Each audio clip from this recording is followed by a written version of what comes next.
and wanna hate this, I'll always show up and make a statement. Everything I do so instinctive and so passionate. Every word I move so descriptive like an adjective. I got a vendetta against people who patented being negative when you should be getting after it.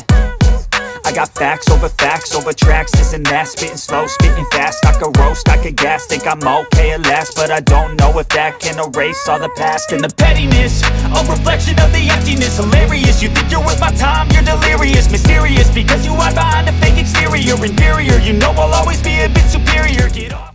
Hello guys, magandang araw sa inyo. So nandito naman kami sa dulo ng Vermosa Boulevard. Yan yung dulo. Yan, at yan yung papuntang promenade at saka yung barracks sa police station, no? So for this video naman po, isa pang bike check episode. So iba-bike check na natin itong poging rigid MTB ni Idol Kenneth Samarita from Dasmariñas, Cavite. So ito naman lugar ito, Dasmariñas, Cavite, no? So i-check natin yung specs nitong kanyang poging rigid MTB. Pasensya na, hinihinto pa dahil balaspag pa ako. 40 kilometers ang inano ko sa Vermosa. Ayun, so Idol Kenneth, before tayo mag-start to, magtanong muna ako, yung history ng rigid MTB mo, kailan mo na-assemble to? Last year ko po siya nabili. Tapos nagsimula po ako sa Merida. Na rigid MTB rin? Opo, rigid MTB din po.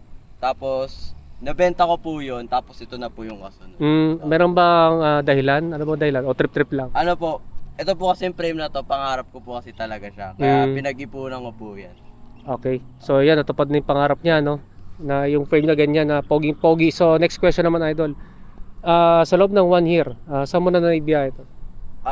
Naibiyahe ko pa lang po ito, siguro pinakamalayo pa lang po sa Sampaloc pa lang po. Then nakasali na ba yan ng mga crit? Di pa? Ilang beses na po siya nakasali, pero di po ako yung rider, pero marami na pong gumamit. Opo. Hiniram yung bike, no? Opo. Pero sana pag sumemplang bayaran nila, no? Sabi ganun din, no? Anyway, ano yung dream ride mo kung sakaling meron kang opportunity? Dream bike ko po. Dream ride. Dream ride siguro po Dasma to Baguio po. The Baguio? Opo. Sa city mismo, no? Opo. Tsaka sa Lion's Head. Opo. Yun nga, no, ito nga yung general background sa kanyang rigid MTB. So mag-start muna tayo sa kanyang XC Hardtail mountain bike frame. Ito nga ulit pambansang brand Mountain Peak. Ang model naman ay Vulcan. Vulcan na lang para social tayo. Yeah, Vulcan. Kasi pag Vulcan parang vulcanizing, eh. Vulcan na lang na social na XC Hardtail mountain bike frame. Aluminum 6061. 27.5, no? Then ang size naman ito, size medium or size 16. Yan napansin ko, yung gulong niya ay 29er. Pero mukhang gravel kasi mukhang mas malaki yung gulong ko na 747C. Tapered yung head tube. Yan. Then tingnan ko yung cable routing yan. Full internal cable routing. Pang BSA threaded na bottom bracket shell. Pang 31.6mm diameter na seat post. Quick release yung drop out. Then ang disc brake caliper mount naman yan ay post mount. Then next naman, yun, katulad dati ng Tosik ko, no? Nabenta ko na kasi yun, eh. Pero iba naman ang kulay nito, may pagka carbon finish. Pero ito carbon fiber T800 na Tosik. Narrow stance naman yan na tapered version na 26er na suspension corrected. Yan, suspension corrected yan, no? Ilalagay ko na lang sa screen yung crown length at saka yung blade din ito. Yung steerer tube nito, yan, of course is tapered, no? Then quick release yung drop out. Then ang disc brake caliper mount din naman yan ay post mount. So proceed naman tayo sa cockpit. Ito yung kanyang MTB handlebar. Ano to? Mr. Tools? Opo, Mr. Tools. Mr. Tools na aluminum 6061. 31.8mm ang diameter, straight na may konting back sweep. Lapad nito ay 600 o 580, pero tingin ko mga 580. Yan, 580. Yan, 580mm ang lapad. Then yung kanyang grips naman Ragusa na malambot naman, rubberized na makapit na grips. Sa stem naman, yan, KRSCT na 100mm ang haba. Ano to? Negative 17? Negative 20 po ata or 25. Negative 25 ba to? Parang 17 lang, eh. Oo nga po, eh. 17. Yan. 17 po. Tingin ko 17 yung angle na to. Yan, so next naman itong kanyang tapered headset, yun, Mountain Peak na sealed bearings. Sa seat lamp naman, white na aluminum na Allen type, 34.9mm ang diameter. Yung kanyang seat post weapon na aluminum 6061 na 400mm ang haba. 31.6mm ang taba na zero setback na may dual ball clamping system. Sa saddle naman, W Sport. W Sport na may butas sa gitna, feeling ko sobrang flexible to. Hindi naman pala, sakto lang yung pagka-flexibility nito. Then steel railings. Kita ko nga, medyo na-intriga ako sa design nito. Magaling siya kuya. Oo, talagang parang hindi ka na salong-salo no? Hindi ka na pwede mag-forward eh. Ano naman yung feedback mo dito sa saddle mo? Dito po okay naman po pagka nga lang po naka-short tas walang padding, medyo masakit. Kailangan talaga may padding, no? Yan, so ito nga yung kanyang feedback dito sa kanyang W Sport na saddle. So proceed naman tayo sa drivetrain. Pambansang drivetrain na dito, 1x. So wala kayong makikita na front shifter, front derailleur, tsaka extra chain rings. Yan, shifter niya, Shimano Diore M60-100 na 12 speed. Then ito naman kanyang MTB crank. Yan, ito yung mga old school na Shimano Alivio na tumunog yung tuhod ko. Yan, Shimano Alivio, tingnan ko yung crank arm, 175. Yan, old school din yung haba. 175mm ang crank arm. 96. Opo, 96 96 BCD na pag-alivio, alam ko eh. Yung bottom bracket, Ragusa yung Halotech threaded bottom bracket. Ano nga pala yung model nito? FC M4050 ang basa ko. I-research ko na lang sa Google. Yan. Yung kanyang chainring naman na 1x narrow wide na rounded, Genova, no? Ilang speed pala? Ilang palang speed tuloy? Ilang teeth pala? 40 teeth po. Yan, 40 teeth. And ito naman kanyang RB clipless pedals. Yan, Shimano Sociali na 105. Carbon clipless pedals.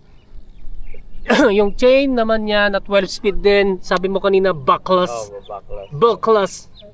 Hindi, YBN. YBN. Ayun o, basa ko YBN eh. Yung chain. Ayun o, mas mamahalin pa yan kaysa Boclos. Budget yun eh, no? Naka-jackpot ka rin. YBN na 12 speed. Yung kanyang MTB cassette sprocket, yung Sunshine, no? Sunshine na 1150T na 12 speed. Yan, yung RD naman niya, Shimano Diore M60-100 na 12 speed. Yan, so ito kanyang drivetrain setup na kanyang mounted big Vulcan. Yung sa gulong naman, CST Fox Trail, no? Na ang sabi dito ay 29/1.95. Pwede bang itabi natin yung yung gulong ko doon sa gulong mo? Yung kasing gulong ko 700/47C. Ano yan sa 29er 1.85. So dapat mas malaki ng konti ito. Tabi po natin. Hindi, yung bike ko unahin mo. Yung bike ko ang dadalhin mo. Kasi unang pansin ko, mukhang mas payat pa to eh. Ito kayo po. Tabi natin, no. Hindi, pag dito na lang. Dito po. Pagharapin mo. Yan, sa mga bibili ng mga ganong gulong, sa mga sumasali ng MTB crate, sa mga organizer, pag nakita kayo ng ganito, yan undersize, so. Yan undersize, so. Yun mo naman, mas malaki pa yung akin. Mas malaki pa yung kontak urban, no. Ewan ko lang dito sa camera angle na to. Ano nga natin? Mas malaki nga ako yung mas malaki eh. Yan o. Parang ano lang to eh. Parang 45C. Pero sabi mo kanina, ang PSI nito is only 35. 35 lang po. Medyo lalaki pa naman siguro yan kapag pag naka-maximum recommended tire pressure. Kasi may expand ng gulong eh. Kapag lagi nasa maximum kasi recommended tire pressure. Kasi yung po 40 to 60 PSI po yung recommended niya eh. Oo. 35 lang po yung karga. Pero kahit na kahit na naka-maximum, aabot lang dito yan eh. Kaya feeling ko eh. Undersized. Kaya pala parang nakaka-gain ng advantage, no? Undersized eh. Ano to, foldable? Opo. Yan, foldable and tubeless ready, no? Yung opo. Wala akong nakitang TR eh.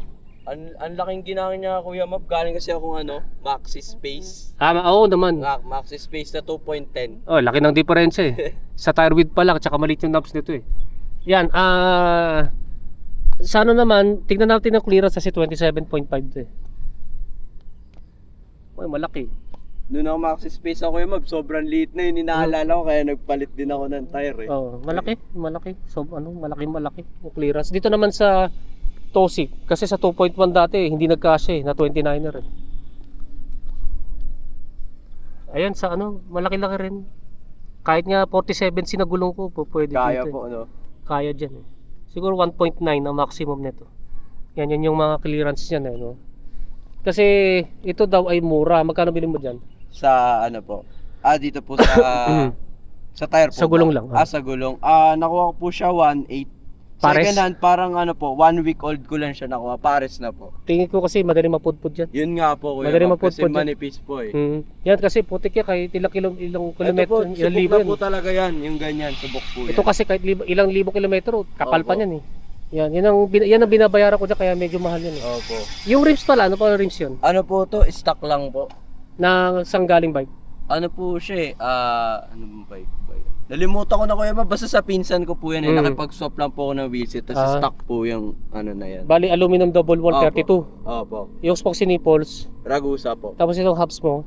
Tangke po. Tangke? Na 6 poles 3 teeth po. Anong model ito? Tingnan natin. TH240 po kuya ma'am. Hindi lang basta bakit para makita yung mga viewers natin. Ayan, tangke TH240 6 poles straight it, no? Opo, 6 poles 3. Yan, i-check natin yung tunog nito idol kapag naka-free.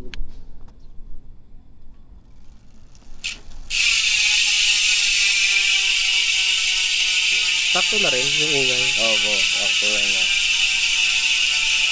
Kumpara mo doon sa Speed 1 Sniper. Grabe yun. Yan yung tunog nito, yung tangke, no? TH240 po. Yan, MTB hubs kapag naka-free wheel. Then lasa lang sa kanyang brake set. Yan, pambansang brake set. MT200. Shimano MT200 hydraulic brakes and dual piston. Lasa lang. Ano yung rotors mo, idol? Rotors po, ano yan? Sagmit po. Sagmit Sirius 5. Hindi ko po alam kung anong sagmit po yan eh. Tingnan natin yung ano. Baka may makita tayo. Ragusa. Ragusa po. Yan, Ragusa R200. Yan. Ragusa yan, no? Ragusa R200 na 160mm diameter harap tsaka rekuran. Para sa fixed type and bolted disc brake rotors. So, Idol Kenneth, magkano yung total cost nito? Estimated lang. Estimated po, siguro po hindi po siya lalagpas siguro na 20. Siguro po nasa siya, 15 po siguro para sa akin lang po. 15, 16 ganyan po naglalaro. Mura na yan sa ganyang mga parts na yan. Kumpara mo nung before at saka, lalo na yung pandemic. Opo. Mas mahal ng pandemic eh. Yan, ito nga yung Mountain Peak Vulcan Rigid MTB ni Idol Kenneth, no? Yan, so, and that's it for this video. Hinga muna ako. So, kung meron kayong tanong regarding dito sa kanyang Rigid MTB, comment na lang ninyo. Sa comment section down below. So, Idol, mag-shoutout ka na. Shoutout po sa mga tropa ko dyan, sa mga tropa na BK Corsa at Tour de France. Kala ko Tour de France. Yan, so salamat. Salamat sa pag-visit, no? Yan guys, maraming salamat sa inyong panonood. And don't forget to subscribe yung aking YouTube channel. Click na lang yung notification button para matotally notify kayo. Yan guys, so maraming salamat sa inyo. And rise po sa inyo.